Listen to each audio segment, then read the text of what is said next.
வாழ்க வையகம், வாழ்க வையகம், வாழ்க வளமுடன். ஆசான் அருட்தந்தை வேதாத்ரி மகரிஷி அவர்களின் திருவடியை வணங்கி அவருடைய இந்த வாழ்க்கை வரலாறை தொடர்ந்து பார்க்கலாம். மகரிஷிக்கு 2வது கல்யாணம் நடந்துச்சு. அதுக்கப்புறம் அவங்க ரொம்ப சந்தோஷமாக இருந்தாங்களாம்.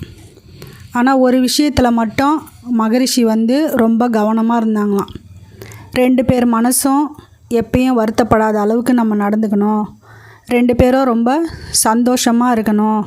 2 பேர்கிட்டையும் நாம் எந்தவித பேதமும் காட்டக்கூடாது, அன்பாக இருக்கணும் அப்படிங்கிற விஷயத்தில் ரொம்ப உறுதியாக இருந்தாராம். மகரிஷிக்கு எப்போவுமே பெண்கள் மேலே ஒரு நல்ல மரியாதை, மதிப்பு இருந்துச்சான். ஏன்னா இந்த உலகம் தோன்றனதே பெண்ணால் தான். இந்த பெண்களால் தான் இந்த பிரபஞ்சத்தில் இருக்கிற எல்லா மனுஷங்களுமே பெண்கள் பெற்றது தான். அந்த பெண்கள் அவங்களோட ஆண்கள் எப்போவுமே ஒரு அம்மா வயிற்றில் தான் வந்தாங்க, அம்மா வயிற்றுலேருந்து தான் வந்தாங்க. அதே மாதிரி ஒரு பெண்ணோட தான் அவங்க காலம் ஃபுல்லாக வாழ்ந்தாகணும். அதனால் எல்லா உயிர்களும் சரிபாதி பெண்கள் ஆண்கள்னு சரிபாதி இருந்தாலும் எல்லா உயிரையும் பெற்றது பெண்கள் தானே. அதனால் பெண்கள் ரொம்ப சிறந்தவர்கள் அப்படின்னு சொல்லிட்டு பெண்களை எப்போவும் அவரோட மனசில் நல்ல ஒரு இடத்துல வச்சு அவங்களுக்கு ரொம்ப மரியாதை கொடுக்கணும் அப்படின்னு சொல்லிட்டு ரொம்ப மரியாதை கொடுத்தாராம். அதுக்கப்புறமா அதுக்காக சில கவிதைகளும் எழுதினாராம். அதுக்கப்புறம் என்ன பண்ணாராம், சரி இனிமேல் நமக்கு குடும்பம் பெருசாகிடுச்சு, நம்ம வியாபாரத்தில் நல்லா கவனம் செலுத்தி நம்ம பெரிய ஆளாக வரணும் அப்படிங்கிறதுக்காக லுங்கி வியாபாரம் ஒன்று பண்ணாராம். அதேமாரி தறியும் நடத்தினாராம். வெளியிலேருந்து பாவு நூலுக்கெல்லாம் சாயம் போடுறதுக்கு அவருக்கு ரொம்ப லேட் ஆச்சான். அதில் கொஞ்சம் பிரச்சனையும் இருந்துச்சான். அதனால் என்ன பண்ணாராம், அவரே ஒரு சின்னதாக ஒரு சாய ஃபேக்ட்ரி ஆரம்பித்து அதிலையே நூலுக்கு சாயம்லாம் போட்டு அவர் துவைச்சி நூலெல்லாம் தேவைக்கு எப்படி செய்யணுமோ அந்த மாதிரி உருவாக்கிக்கிட்டாராம். அதிலையே அவருக்கு நல்ல ஒரு வருமானம் வந்துச்சான். தேவைக்கு அதிகமாகவே சம்பாரிச்சாராம். அந்த காலத்துலேயே மகரிஷி ஒரு மாதத்துக்கு 1.25 லட்சம் வருமானம் வந்துச்சான் அவருக்கு ரொம்ப சந்தோஷமாக இருந்துதான். நமக்கு இப்போ வறுமை போயிடுச்சு, தேவைக்கு அதிகமாகவே பணம் வருது. ஆனால் இதேமாரி எல்லா மக்களோட வறுமையும் போகணுமே, அதுக்கு நம்ம என்ன செய்கிறது அப்படின்னு யோசிச்சாராம். எல்லா மக்களும் வறுமையில் இருக்கிறாங்களே, அவங்களெலாம் நம்ம சரி பண்ண முடியும்னு சொல்லி எண்ணி கவலைப்பட்டாராம். சரி, இப்போதைக்கு நம்மக்கிட்ட வேலை செய்கிறவங்களோட வறுமையை ஒழிக்கலாம், அதுக்கப்புறமா நம்ம மற்றவங்கள பற்றி என்ன பண்ணலான்னு யோசிக்கலாம் அப்படின்னு நினச்சாராம். அதனால் அவர்கிட்ட வேலை செய்கிற எல்லாருக்குமே அவர் தாராளமாக சம்பளம் கொடுத்தாராம். அது மட்டும் இல்லாமல் ஒரு வருஷத்துக்கு ஒரு தடவை போனஸாக 25% அவங்களுக்கு கொடுத்தாராம். அது மட்டும் இல்லாமல் அவங்க வீட்டில் ஏதாச்சும் கல்யாணம் இல்லாட்டா ஏதாவது யாராச்சும் இறந்துட்டா அதுக்கெல்லாம் பணம் கொடுத்து உதவி பண்ணுவாராம். வியாபாரமும் நல்லபடியாக போச்சான். எப்படி வியாபாரம் பண்ணணும், லுங்கி வியாபாரமும் தறி தொழிலும் எப்படி நடத்தணும்னு ஒரு கொள்கையை வச்சுருந்தாராம். என்னென்னா ஏழை பணக்காரங்க எல்லாருமே விலை கொடுத்து வாங்குகிற அளவுக்கு நியாயமான விலையை வச்சு விற்றாராம். இப்படியே வாழ்க்கை போயிட்டு இருந்துச்சான். அப்போ அவரோட ஃப்ரெண்டு ஒருத்தர் என்ன சொன்னாராம், இந்த மாதிரி சென்னையில் பரஞ்சோதிங்கிற ஒருத்தர் தீட்சைலாம் கொடுக்குறாராம், உனக்கு தெரியுமா, வரியா நம்ம போவோமா அப்படின்னு கேட்டாராம். சரி போகலாம் அப்படின்னு சொல்லிட்டு அவர் சென்னைக்கு போனாராம். அங்கே ஞான சபை ஒன்று உருவாக்கினாங்களாம் சென்னையில். அங்கே பரஞ்சோதி மகான் இந்த மாதிரி எல்லாருக்கும் குண்டலினி யோகா அப்படிங்கிற ஒரு விஷயத்த சொல்லி அதுக்கு தீட்சையெல்லாம் கொடுக்குறாரு அப்படின்னு போயிட்டு அங்கே கற்றுக்கலாம் அப்படின்னு போனாராம். போனால் அங்கே சாந்தி யோகம்னு ஒரு யோகத்தை கற்றுக் கொடுத்தாங்களாம். அதுக்கப்புறமா யோகாசனமும் நிறைய சொல்லி கொடுத்தாங்களாம். அவரும் சரின்னு அந்த ஞான சபையில் ஒரு மெம்பர் ஆகி அந்த குண்டலினி யோகம் கற்றுக்கிட்டாராம். அதுக்கப்புறமா சாந்தி யோகமும் கற்றுக்கிட்டாராம். அவர் கற்றுக்கின சாந்தி யோகம் வந்து ஏற்கனவே இவரும் சில தவம்லாம் கற்று வச்சுருந்தாராம். இதுக்கு முன்னாடி சொல்லி கொடுத்தாங்கல்ல குருமார்கள், அதெல்லாம் வச்சு. அப்போ அதுக்கும் இதுக்கும் நல்லா ஒத்து போச்சான். இந்த சாந்தி யோகமும் இவர் ஏற்கனவே செஞ்ச தவமும் எல்லாம் சேர்ந்து இவருக்கு நல்ல ஒரு உடம்புக்கு ஒரு ஆரோக்கியத்தையும் மனசுக்கு ஒரு ஆரோக்கியத்தையும் கொடுத்துச்சான். நல்லா ஒத்து போச்சான். அவருக்கு ரொம்ப பிடிச்சி போச்சான் அந்த ஞான சபை. அதுக்கு பேர் வந்து உலக சமாதான ஞான சபை அப்படின்னு சொல்லிட்டு சென்னையில் இருந்து தான். அங்கே இவருக்கு நிறைய நண்பர்கள்லாம் கிடைச்சாங்களாம். அந்த நண்பர்கள் கூடலாம் சேர்ந்து இவர் தவம் விளக்கம் பற்றி ஆராய்ச்சியெல்லாம் பற்றி இவர் வந்து பேசுவாராம் நிறைய.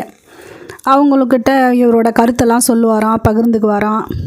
அவங்களும் வந்து ரொம்ப சந்தோஷப்படுவாங்களாம் கேட்டு இவர் கூட. இப்படியே இவரோட சந்தோஷமாக போயிட்டு இருந்துச்சான். 2வது கல்யாணம் பண்ணியும் 10 வருஷம் ஆயிடுச்சான். அப்பயும் இவருக்கு 2வது கல்யாணம் பண்ணி குழந்தை இல்லை. ஆனால் அவருக்கு ஒரு விஷயம் மட்டும் தெரிஞ்சு போச்சான். அவரோட தவத்தினாலையும் அவர் ஆராய்ச்சி பண்ணதில் அவருக்கு தெரிஞ்ச விஷயம் என்னன்னா, அவருக்கு 2வது கல்யாணம் பண்ணாலும் குழந்தை இருக்காது. குழந்தை வந்து எப்படி வந்து எதுக்காக இல்லாமல் போகுதுன்னா, நம்மளோட கர்மாவை கழிக்கிறதுக்காக தான் நம்ம பிள்ளைங்க வராங்க. அப்போ இவருக்கு கர்மான்னு ஒன்று இல்லாமல் போச்சு. ஏன்னா இவருக்கு வந்து ஒன்று சன்னியாசிகளுக்கு குழந்தை இருக்காது, இன்னொன்று சில பேர்த்துக்கு வந்து அந்த விந்து வந்து நோய்வாய்ப்பட்டு அந்த விந்து சரியாக வராத காரணத்தாலையும் குழந்தை இருக்காது, இன்னொன்று அவங்களோட கர்மா இல்லாமல் போச்சுனாலும் குழந்தை இருக்காதான். இவர் யோசித்து பார்த்தாராம், நமக்கு எந்த பிரச்சனையும் இல்லை, நம்ம சந்நியாசமும் போகலை, அதனால் நமக்கு வந்து நம்மளோட கர்மாவை நம்மளே கழிச்சிட்டு போக போகிறோம் அப்படின்னு இவருக்கு ஒரு இது தெரிஞ்சிச்சான்.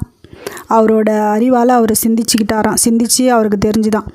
அதனால தான் நமக்கு குழந்தை இல்லை போல இருக்குது அப்படின்னு சொல்லிட்டு அவருக்கு சரி இது நமக்கு தெரியுது, ஆனால் நம்ம கூட இருக்கிறவங்க உறவுக்காரவங்க மனைவிகள் இவங்களுக்கெல்லாம் தெரியலை, எப்படி சொல்லி புரிய வைக்கிறதுன்னு தெரில அப்படின்னு சொல்லி யோசிச்சுட்டு இருந்தாராம். ஒரு நாள் அவர் வீட்டுக்கு அவரோட நண்பர் ஒருவர் வந்தாராம். அவர் வந்துட்டு என்ன செஞ்சாராம், இவர்கிட்ட ஏதோ விளக்கம் கேட்கணும் அப்படின்னு சொல்லிட்டு வந்தாராம். அப்போ இவர் என்ன பண்ணாராம், இவர் ஒரு 12 கவிகள் எழுதினாராம் இருதாரம் பற்றி. அந்த கவிகளை வந்து அவரோட ஃப்ரெண்டுக்கிட்ட கொடுத்து, முதல்ல இந்த கவிதைகளை நீ படி அப்படின்னு சொன்னாராம். அவரும் ஃபுல்லாக படித்தாராம். படித்து முடித்த பிறகு அவர் ரொம்ப சந்தோஷமாக இருந்தாராம். அன்றைக்கி இரவு வந்து அவர் இவங்க வீட்டிலே சாப்பிட்டுட்டு படுத்து தூங்கிட்டாங்களாம். காலையில் ஏஞ்சி அவர் கிளம்பி போயிட்டாராம்.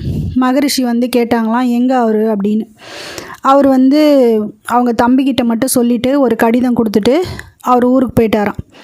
அந்த கடிதத்தில் என்ன இருந்ததுன்னா, எனக்கு வந்து குழந்தை இல்லை அப்படின்னு சொல்லிட்டு எங்கள் அம்மா அப்பா வந்து என்னை 2வது கல்யாணம் பண்ணிக்க சொல்கிறாங்க, ஆனால் எனக்கு அதில் விருப்பம் இல்லை, நான் ஒரு மனக்குழப்பத்தோடு தான் இங்கே வந்தேன், நீ வந்து இருதாரம்ங்கிற தலைப்பில் கவிகள் நிறைய எழுதியிருந்த, அதை படித்த உடனே எனக்கு ஒரு தெளிவு கிடச்சிது, அதனால் நான் வந்து 2ஆம் கல்யாணம் பண்ணிக்கிறேன்ற முடிவை மாற்றிக்கிட்டேன், ரொம்ப சந்தோஷம் அப்படின்னு சொல்லிவிட்டு அவர் வந்து அங்கேருந்து கிளம்பி போயிட்டாராம்.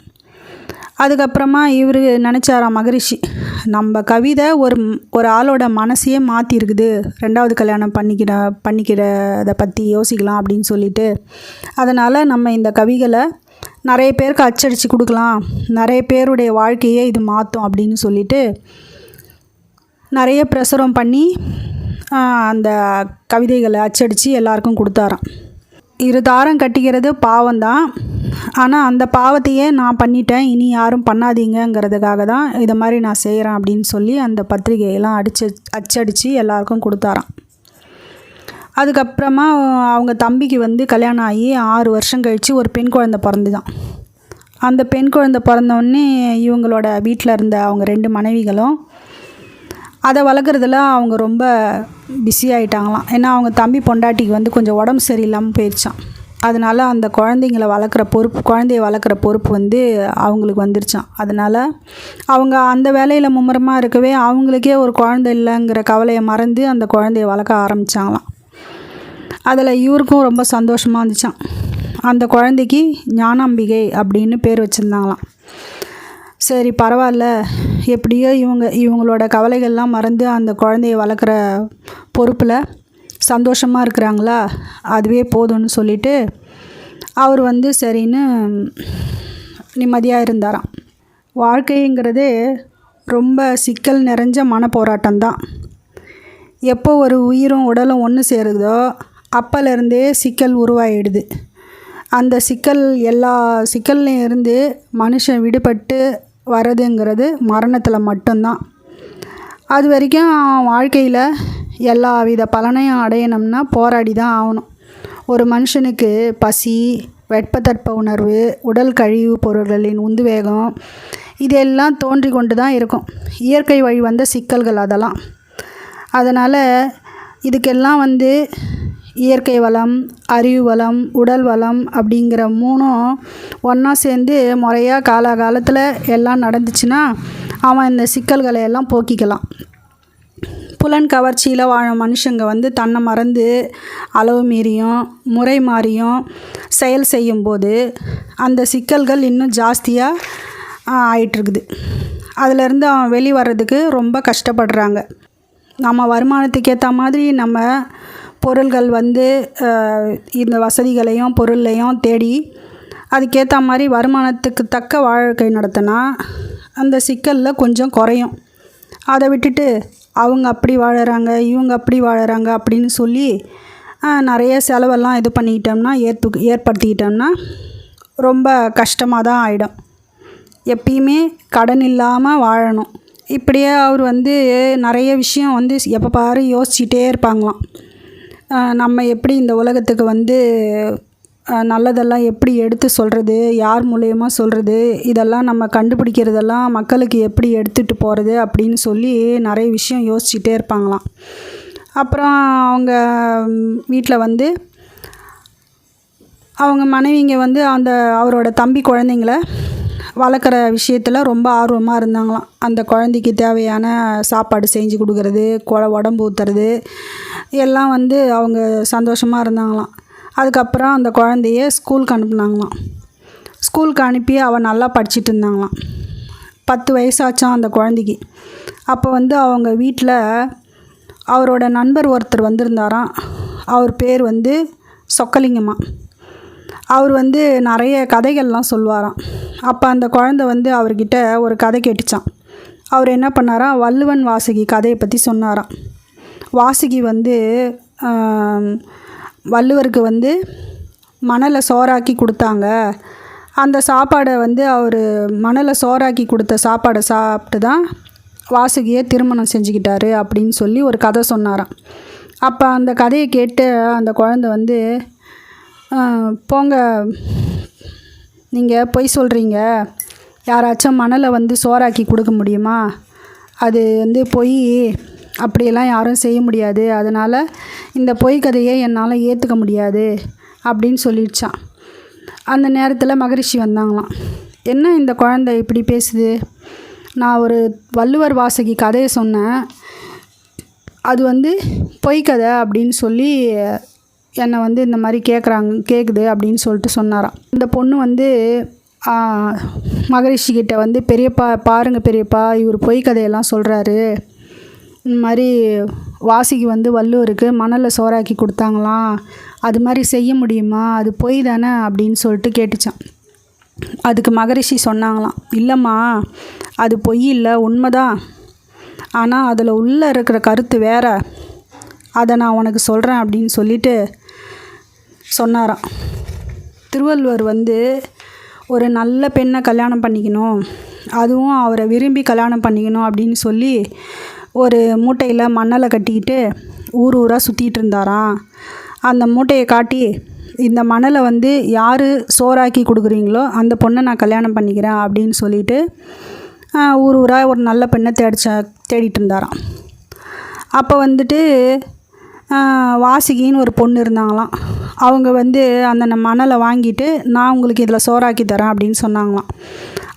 அவங்க என்ன பண்ணாங்களாம், எடுத்துகிட்டு போயிட்டு அந்த மணலை கொட்டிட்டு அரிசியில் சோறாக்கி கொடுத்தாங்களாம்.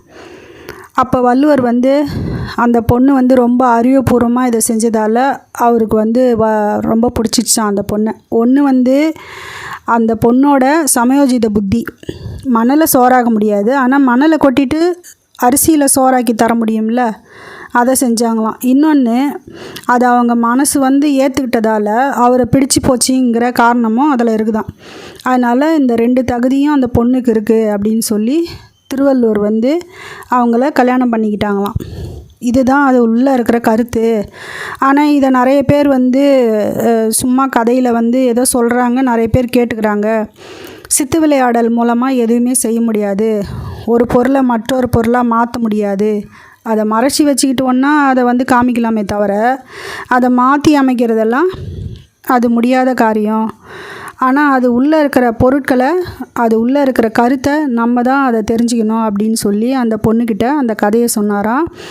அந்த கதையை கேட்டு அவரோட குழந்தை ஞானாம்பிகாவும் அவங்க ஃப்ரெண்டும் ஆமாம் இப்படி தான் இருக்கணும் அப்படின்னு சொல்லி சந்தோஷப்பட்டாங்களாம்.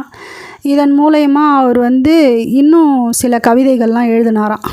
அந்த கவிதைகளையும் அவர் வந்து பிரசுரம் பண்ணி அச்சடித்து ரொம்ப சந்தோஷப்பட்டு எல்லாருக்கும் கொடுத்தாராம்.